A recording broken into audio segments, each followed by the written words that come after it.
I said she was joining us 60 seconds ago, and thanks to the power of the internet, she is here joining us from The Athletic on the day that the WNBA playoffs have officially started. Sabreena Merchant is joining us, writes about women's basketball for The Athletic and also the newly launched Athletics Women's Basketball Show. Sabreena, happy playoff day. Yeah, happy playoffs. Excited for this all to get going. Yeah, so just to let everybody know, we're recording this on Wednesday, the first day of the playoffs. This will come out on Friday as some of these first round games and game ones are underway. But before we get to any of that, I told Sabreena, like, hey, I'm sorry, we have to record this early. I'm on the East Coast. I'm not in Vegas. I'm at Disney World. And she seemed very excited that I was at Disney. So this is where we're gonna start. First and foremost, what's your first Disney memory? So I've only ever been to Disneyland. I'm an LA native, born and raised. I probably went to Disneyland once or twice a year, every year when I was a kid. So they've kind of all blended together.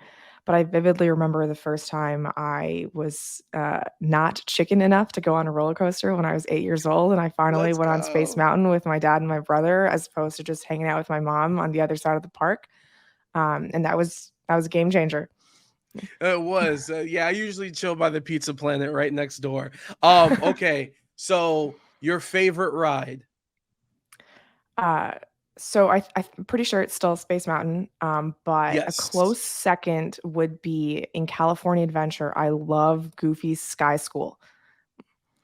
Facts. There it is. Yeah. Pixar Pier. All right. So I'm gonna just let you know Disneyland is much better than Disney World. I'm only gonna say that once because I am in Disney property right now. And I love all of it. But let's get to some basketball now. And before we get into the playoffs, I kind of just want to get your thoughts on this season and kind of like what's the thing that sticks out to you in terms of the regular season.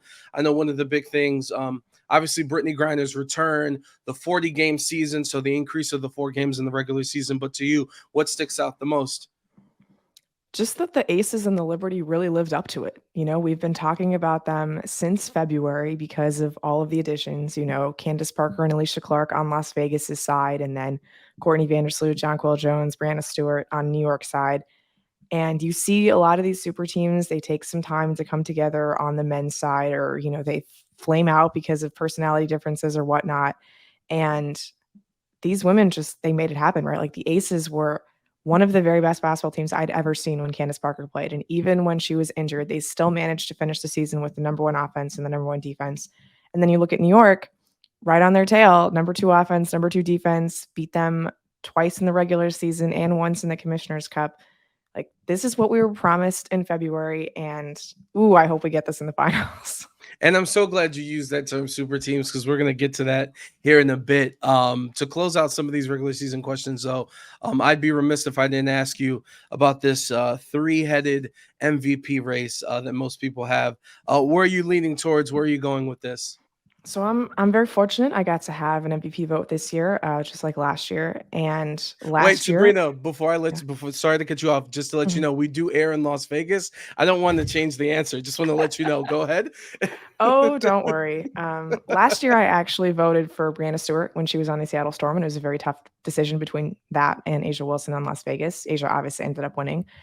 This year, third, candidate enters the fray with Alyssa Thomas. I actually kind of thought it was very similar to the 2017 MVP race with in the NBA with Russell Westbrook, Kawhi Leonard, and James Harden. I Hmm. ended up going with Asia this year. Uh, and just so much more efficient than she was last year. I think the Aces incredibly, like, even though they built this super team because Candace Parker was out, because Raquana Williams was unavailable, seems like they had to do more with less. They only lost 6 games all year. They lost 10 games last year when there were 6 fewer games. That win percentage is freaking fantastic. Like, only 4 teams in WNBA history have ever finished with a better win percentage than the Aces did this year. And Asia was the center of it all, like literally, figuratively. She's the energy hub of the Aces. She's their metronome, the consistent piece. Like, just watching her on a day-to-day basis, it seemed very clear to me that it was Asia Wilson. No, 100%. She also should be on the cover of NBA 2K24, but that's neither here nor there. Just my opinion. I'm Let's get also on. fine with people who actually play video games on the cover. So, like, if you want to put Ryan Howard on the NBA 2K cover, like, I think that's a great choice. So it might be. I think some people are caught off guard, because like with this decision specifically, with Mhm. Sabrina being on the cover, I completely understand. I understand what they're doing because of the 24 and the Kobe. Of Like course. that's what they're trying to do. But sometimes I get like very PO'd with certain things when it comes to awards and like video game covers. Because in my head, I'm thinking like as a kid myself, like looking back when I see these awards, when I see people who are on the cover, I kind of think they tell the story of the league to a certain respect. And it's kind of like looking back at history. So it was just baffling to me that the champion, like the face of the league, wasn't on the cover. And I went on a rant. People have heard it. Let's get Yeah. to the playoffs.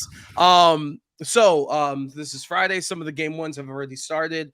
And some of the other game ones, the rest of them will start later tonight as this airs. As you look at these first round matchups, I'm kind of very intrigued by the Liberty going up against the Mystics, and not just because of the way the season finale ended, but for you, what's the one matchup that you're going to make sure you don't miss a second of? I mean, that's the one. It's New York, Washington. What's so interesting to me is I expected, the 3-6 and the 4-5 to be the ones that I was really paying attention to because New York and Vegas have been so good all year. And then you give New York, I think, the best team in the bottom half of the bracket. And you give Vegas a Chicago team that, yeah, they finished with the eighth best record in the league, but like Chicago covered in all three games they played against Vegas this year. And yeah, Vegas gets some like monumental spreads when they play because they're such a good team. But those three guards are no joke. Like Kalia Copper is one of the toughest covers in the WNBA. Marina Mabry, Courtney Williams, like they're just freaking flamethrowers. They can get hot at a moment's notice. That's a lot of offensive firepower for Vegas to have to deal with. And I know Vegas can score with the best of them. They, very best offense in the league, very best offense in WNBA history. Actually, they just edged out the 2019 Washington Mystics on the final day of the season. So it's not that I think that either of these teams are going to not get out of the first round, but like these are not the easiest hands that could have been dealt. Yeah, no, 100%. And just going fully into the Aces, I'm going to be honest. Towards the end of the season, it wasn't just that they lost to the Liberty in those couple games, and then the Commissioner's Cup as well. But my hand was hovering over the warning button or whatever you want to call it, just because last year I felt like the Aces don't win the championship if De'Erica Hamby doesn't come back. Mhm. I thought that they were extremely tired last year with some of the minutes and some of the depth, which is something that gets discussed at nauseum when it comes to the Aces. And this year, it's kind of the same thing. And it's not only that, is watching the Liberty go up against the Aces. It's that the Liberty is bigger than them. They have to put so much effort defensively to try their best against a team that is just as good as them or is incredibly talented as well. And that's just on the defensive side. And I'm looking at the minutes and I'm like, oh, well, they don't have Candace, or even if she does come back, which I'm assuming she's not going to come back at all. Like, I get very concerned. Am I being a little dramatic, or are those concerns? Is there something to those? No, I think that's absolutely fair. Like you think about that WNBA semifinal series, and Becky Hammon was talking about how she had to get her biggest, baddest girl off the bench and De'Erica Hamby and get her some minutes, right? Uh, like that was a huge inflection point in that series, being able to bring Hamby, and that totally changed one of those games in Seattle, a series that Vegas trailed in, lost home court advantage right away. I do think that the playoff schedule this year is very spaced out. Last year, they had to condense a lot of games into a shorter timeline because of the World Cup. And, you look at this year's first round schedule, the Aces play for the first game on Wednesday. They don't play their second game until Sunday. So we saw a lot of fatigue creep in for the Aces, obviously, during the end of the regular season, but they were playing stretches of like, 5 games in 9 days or, Yeah. multiple times that was happening, a lot of travel on the road. This is 5 straight days in Vegas and 2 games. Like, I understand that playoffs reach another level and it's going to be even harder on that core four. They're going to have to play even more minutes, but that's a lot of time to rest. And I do think that the scheduling, the way that this is shaken out for the Aces is kind of an unexpected advantage that I didn't see coming in because if you can like give the Aces just like even a day extra of rest, I think that's going to be such a huge difference for Jackie Young's shooting percentages or just Asia Wilson's ability to keep getting to the free throw line. Or, Chelsea Gray, I think, benefited more than anybody from that week of rest that they had at the end of the regular season. So I think fatigue obviously is going to come into play. And you look at a team like the Liberty where they just have gunner after gunner on the bench with Rain Johannes and, Stephanie Dolson and then even Kella Thornton. Like the Aces don't really have that, but at least they have some more time. Yeah, and like I guess this is where we'll transition into the Liberty. Now we do have a little bit of a sample size. Granted, it's regular season and Commissioner's Cup is its own thing apparently, with the stats not including or being Not included. counted. Yeah. But with this small sample size, and like I said, like I just saw them on the court and I'm just like, oh crap, like they're bigger. This is like you have to be on your P's and Q's going up against any of these teams, but the Liberty on defense going up against the Aces don't have to do as many things because they match up so well. With this small sample size, number one, is this all leading to the inevitable of a Liberty Aces finals in your opinion? And number two, if the number one question is yes, it is, how do you see this matchup playing out? So, number one, I do think that this is leading to a Liberty Aces final. I would have been slightly more concerned about New York's path if they had to go through the Dallas Wings as the 3 seed, but that didn't end up happening. Or if they had ended up in number one and had to play Dallas at 4. I think Dallas was probably the toughest matchup they could have faced. As far as the Aces, I think nobody really has challenged them other than the Liberty, except for maybe the Mystics. I think the Mystics would have been a toughie. So just the Aces path is pretty clean to the finals. I think New York's path is pretty clean to the finals. And again, far and away the two best teams during the regular season, top 2 in offense, top 2 in defense, or actually didn't finish top 2 in defense. Connecticut ended up edging out New York, but net rating wise, top 2 in both categories. If we get to the finals, at the start of the season, I picked the Liberty to win it all. And the reason for that is because I've watched a lot of Brianna Stewart over the past 10 years of her basketball career. And the thing with Stewie is she just wins all the time. And the fact that she hasn't won a WNBA title since 2020 and the fact that she lost to Asia Wilson in last year's postseason just made me think that it was going to be one of those balancing acts where, Asia got her 1 year. This time Stewie comes back and gets her. That's how I saw it coming in.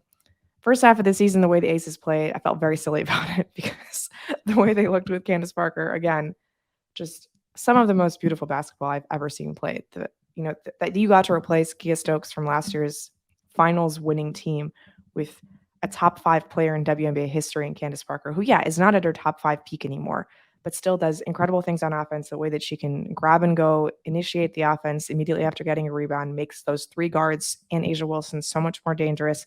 Defensively, allows the Aces to do so many different things with her versatility. She and Asia can swap between the 4 and the 5. They can switch, like all of these possibilities. And then, of course, Candace gets hurt. And it's not so much that New York has gotten better. I just think Vegas's level has taken a little bit of a dip. And that's nothing against the Aces. They're still a phenomenal team. It's just they became a super team because they added a 2-time MVP, a former Defensive Player of the Year, a W25 player. Like, stop me when I run out of things to say about Candace Parker. But now they're just the team that won the championship. And that's still a title winning team. But like the Aces had it tough last year, right? I mean, Phoenix pushed them in the first game of the first round. Seattle is up 1-0 on them and like easily could have won that series. I mean, think about that game 3 overtime win. Like that was an unbelievable set of execution from the Aces down the stretch that could have gone either way. Even in the finals, Connecticut almost has them in game 1, almost has them in game 4, if not for like that Raquana Williams flurry in the fourth quarter. Like this is a team, again, deserving champions, but I wouldn't say that they ran through the field last year. And New York is better than any of the teams that they had to play a year ago. So Aces have home court. The Liberty have proven that that kind of doesn't mean anything to them because they did win in Las Vegas during the Commissioner's Cup final. Again, not in the stats. According to the regular season record, the only team that the Aces lost to at home was the Los Angeles Sparks, who aren't even in the playoffs. But I think the home court is going to matter a smidge. And so I have the Aces as the favorites. If you gun to my head asking me to pick, I think I would take the Liberty, but it's so close. I would not be surprised either way. I'm very curious. I don't know the reasoning, and I should, living here in Vegas, why some of these games have been at T-Mobile Arena, which for those that don't know that are listening, where the Aces play Michelob Ultra Arena attached to Mandalay Bay is 10,000. T-Mobile Arena is where the Golden Knights play. That's 17,000. Mm-hmm. I feel like game 1 will be at T-Mobile Arena as well. Mm-hmm. And maybe just stay there throughout Aces management. Maybe just stay there throughout the playoffs. Get some more money off the tickets and make As it it even rolls more into the louder. finals, though, they might even run into conflicts with the Knights. So Yeah, We'll no, see. that's Yeah. true too. So we'll see what happens. Regardless, it is going to be very loud and very passionate, and I'm so looking forward to it. Sabrina Merchant joining us here on the Sporting Tribune today, and she's got a podcast. She's got a lot of things going on. We're gonna get to them here coming up in a second. One thing I do want to talk to you about is it's kind of, I don't want to say coach speak, but I know that throughout the year, even in from the off season leading up to now, some of that super team talk from both teams has been like, neither of us are super teams. Like, that's just them being the quarterback at the press conference after the game, not giving anybody anything, because this is what this is. Like, in my opinion, this is the Warriors against the Cavs in the finals with Kyrie and Kevin and LeBron versus Steph, Clay, and Dre. Like, this is what this is, right? Oh, I 100% agree. Like Asia Wilson can say, "Get back to me when we've won 8 titles, then you can call me a super team."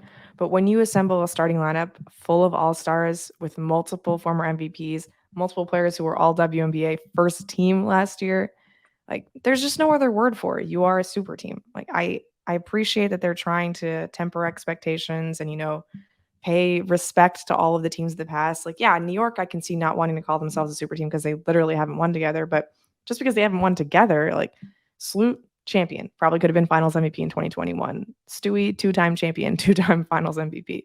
Jonquil Jones, former MVP. Like, you put this kind of talent together that there's only one way to describe it, right? Like, I filled out my old WNBA teams. I think 6 of the top 10 are from these 2 teams. Like that's an insane consolidation of talent when there's still 10 other teams in the league. Yeah, no, it's crazy. And like, we hope everything plays out as it should to be able to see this on that stage. Before we get out of here, please talk about the new podcast. I know it's newly launched and where everyone can go check it out. Yeah, I'm so excited. We finally have a women's basketball podcast at The Athletic. It is called The Athletic Women's Basketball Show. We'll have episodes dropping twice a week on Tuesdays and Fridays. Tuesdays, you can expect more of a like what's happening in the league, game breakdown type of situation. Fridays, we're trying to get in more into the issues, the storylines off the court that are facing the W and women's college basketball once that season starts. I'd highly recommend going back to our episode that aired last Friday, which is about WNBA travel. The teams all have charter during the postseason, thank goodness, but it's still a worthwhile topic listening to as we head into a year where the WNBA can opt out of its current collective bargaining agreement, maybe make some changes to its travel, arrangement. Yeah, so make sure listen to that show. It's hosted by Zena Kada, myself, and Ben Pickman and Chantel Jennings of The Athletic will all be appearing on it regularly, and I think we're going to have a really good time there. Yeah, it is a good time. Go check them out. And Sabrina, as someone new in the space, less than 2 years covering the Aces, just want to say thank you for what you do and kind of being like a guide as how to do this and how to do this correctly and good. So thank you for joining us. Thank you so much for having me anytime.